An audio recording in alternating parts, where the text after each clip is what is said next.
काळं वाले आता हे 2 पाण्याने धुवून आपण कुकरला शिजाय टाकू. हे पहा आता कुकर लावून घेतलंय. काळे वाल शिजाय टाकलेत. आता आपण याची 7-8 शिट्ट्या घेऊ. त्यासाठी लागणारं वाटण: कांदा बॉईल करून घेतलाय, लसूण, खोबरं आणि कोथिंबीर याचं वाटण करून घेऊ.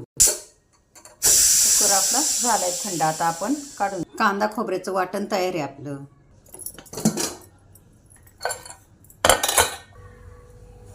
आता आपण याच्यामध्ये तेल तापाय ठेवले, त्याच्यात ओवा टाकून देऊ. पोटासाठी छान असतो ओवा. वाल हे काळे पचायला जड असतात, त्यामुळं आपण त्याच्यात थोडा ओवा टाकून घेतला आणि हिंग टाकला. हिंग पण पोटासाठी छान आहे.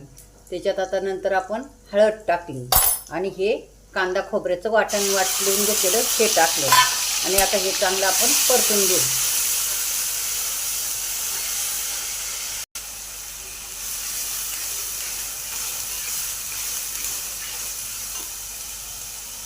थोडीशी जिरी पावडर टाकली, मीठ टाकलं, घरचा मसाला टाकला आणि हे चांगलं मिक्स करू. आता मसाला करपू नये म्हणून थोडंसं पाणी घालून घेऊ आपण. आता तेल सुटले मसाल्याला. आपण आता काळे वाल टाकून घेऊ, मिक्स करू.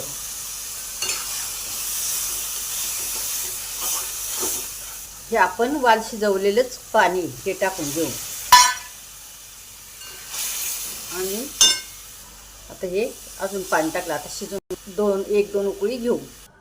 ताटात वाढून घेऊ. आता उकळी आली आपल्या भाजीला. गॅस बंद करू.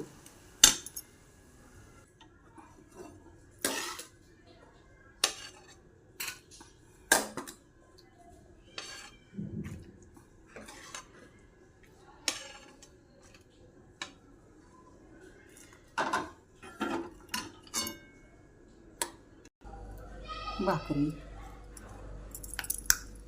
वालाची सुक्की भाजी हिरव्या वाटणातली आणि ही मसाल्याची भाजी. या जेवायला. कशी वाटलं?